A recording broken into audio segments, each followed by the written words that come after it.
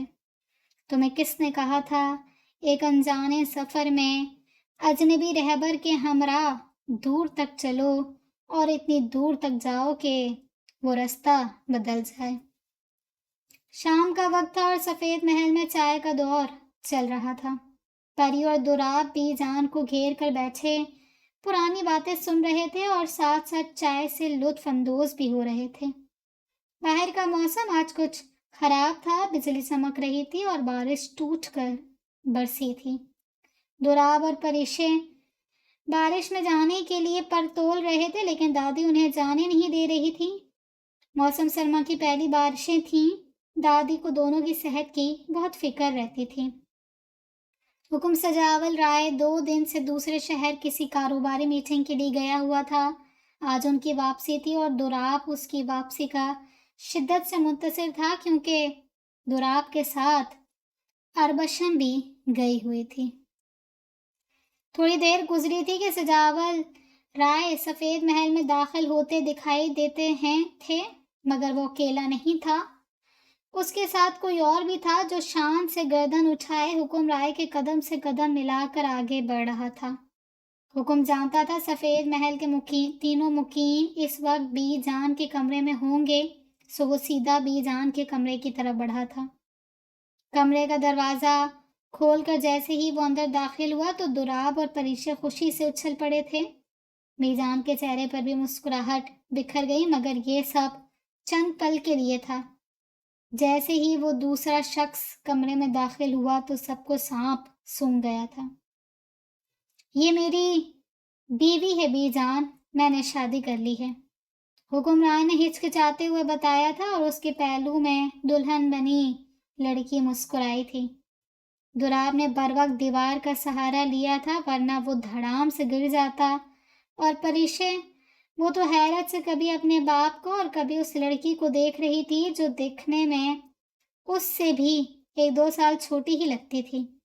Be جان تو حیرت سے اس دلہن کو دیکھے جا رہی تھی۔ السلام علیکم، وہ خوبصورت عثمانی آواز کمرے میں گونجی تھی۔ میں تم سے محبت کرتی ہوں دوراب، لیکن میں تم سے شادی نہیں کر سکتی۔ دوراب کے کانوں پر یہی آواز ہتھوڑے کی طرح برسنے لگی تھی۔ تو وہ دوراب سے محبت کرتی تھی تو پھر حکم رائے کی دلہن بنی وہ رائے پیلس میں کیوں کرتی؟ چچا آپ پرینک کر رہے ہیں نا؟ اپنے دھڑکتے دل کو بمشکل سنبھالتے وہ اتنا ہی کہہ پایا تھا۔ اس کی آواز میں ایک امید تھی کہ ابھی حکم کہے گا کہ کیسا لگا مذاق، مگر وہ مذاق نہیں تھا۔ یہ مذاق نہیں ہے دوراب، میں نے اربشم سے شادی کر لی ہے۔ دوراب کی امیدوں کے برتن ٹوٹ چکے تھے اور سینے میں بھی کچھ چھناکے سے ٹوٹا تھا جس کی تکلیف وہ برداشت نہیں کر سکتا تھا۔ آپ کو شرم نہیں آئی بابا، اپنی بیٹی سے بھی چھوٹی عمر کی لڑکی سے شادی کرتے ہوئے؟ اپنی عمر دیکھیں بابا۔ پہلی بار تھا کہ پریشے نے اتنی بدتمیزی سے حکم رائے سے بات کی تھی۔ انسان بوڑھے ہو جاتے ہیں لیکن ان کی محبت کبھی بھی بوڑھی نہیں ہوتی۔ محبت کا نشہ انسان کو پھر سے جوان کر دیتا ہے۔ حکمرائے اربشم کی طرف والہانہ نظروں سے دیکھتے ہوئے مسکرایا تھا، اور جب اربشم کے ہونٹوں پر بھی جوابی مسکراہٹ چمکی تو دوراب کا صبر جواب دے گیا تھا۔ اس کی برداشت ختم ہو چکی تھی۔ لڑکھڑاتے قدموں سے وہ بی جان کے کمرے سے نکلا تھا۔ اس کے دل پر قیامت برپا ہو چکی تھی۔ دل چیخ چیخ کر سوال کر رہا تھا کہ کیوں آخر اربشم نے ایسا کیوں کیا؟ دوراب چکنا چور ہو چکا تھا اور کہیں دور جانا چاہتا تھا جہاں وہ روئے تو کوئی اس کی سسکیاں سننے والا نہ ہو۔ بازو سے اپنی گیلی آنکھیں صاف کرتا وہ رائے پیلس سے نکل چکا تھا، کسی مجنوں کی طرح، کسی رانجھے کی طرح، اندیکھے رستوں کی طرف۔ آپ کے گھر والوں کو میں پسند نہیں آئی۔ وہ لال جوڑا بدل چکی تھی اور اب سادہ سے لباس میں حکمرائے کے بیڈ روم میں موجود تھی، وہ بیڈ روم جو اب اس کا بھی تھا۔ مجھے تو بہت پسند ہو تم، کسی نوجوان لڑکے کی طرح جذبات کا سیلاب حکم کی آنکھوں میں امڑ رہا تھا۔ آپ کو تو پسند ہوں، لیکن آپ کے گھر والوں نے قبول نہ کیا تو؟ بس مجھ سے محبت کرتے ہیں، سب مجھ سے محبت کرتے ہیں، میری خاطر انہیں تمہیں قبول کرنا ہوگا اربشم۔ حکم نے پیار سے اس کا گال تھپتھپایا تو وہ اندر تک سلگ کر رہ گئی تھی۔ بی جان مجھے دیکھ کر شاک کیوں ہو جاتی ہیں؟ میں نے دیکھا ہے پہلے بھی جب میری ان سے ملاقات ہوئی تھی تو وہ حیرت زدہ نظروں سے مجھے دیکھتی رہی تھی۔ اربشم نے کھڑکی کھول دی تھی جس سے آتی ٹھنڈی ہوا نے اس کے دہکتے گال کو سکون بخشا تھا۔ اربشم نے دیکھا نیچے دوراب کی گاڑی نہیں تھی، دل میں درد کی ٹیس اٹھی تھی اور دماغ میں کئی خوف۔ تمہاری شکل کسی سے بہت ملتی ہے تبھی، حکم مسکرایا۔ وہ آج بے وجہ ہی مسکرا رہا تھا۔ اسے لگ رہا تھا جو محبت برسوں پہلے چھن گئی تھی وہ آج واپس مل گئی ہے۔ کس سے ملتی ہے میری شکل؟ اربشم نے تجسس سے پوچھا، ورنہ جانتی تھی اس کی صورت حیرت زدہ کیوں کر دیتی تھی۔ ایک جس سے مجھے بے انتہا محبت تھی، لیکن اس سے میری محبت کی قدر نہیں کی۔ تمہاری صرف صورت اس کے جیسی ہے، تم اس کے جیسی نہیں ہو۔ تم نے مجھے اپنا کر ثابت کیا ہے کہ محبت کی قدردان ہو تم۔ حکم کے لہجے میں ماضی کے اس چہرے کے لیے نفرت جھلک رہی تھی جس سے محبت کا دعوے دار تھا وہ۔ میں محبت کی قدر نہ کرتی تو وہ سوالیہ ہوئی۔ حکم کی قدر نہ کرنے والے محبت کے گنہگار ہوتے ہیں، اور محبت اپنے گنہگاروں کو کبھی معاف نہیں کرتی۔ بے موت مارے جاتے ہیں محبت کے گنہگار۔ حکم کے لہجے میں یکدم شفقیت سمٹ آئی تھی، لیکن اربشم خوفزدہ نہیں ہوئی تھی، کیونکہ وہ ڈرنے نہیں تباہ کرنے آئی تھی۔ وہ اپنی ماں جیسی واقعی نہیں تھی۔ وہ درد ملنے پر روتی نہیں تھی، بلکہ درد دینے والے کو پھاڑ دیتی تھی۔ وہ اربشم اسفند قریشی تھی، انتقام کی آگ میں اپنا سب کچھ قربان کر چکی تھی، یہاں تک کہ اپنی محبت بھی۔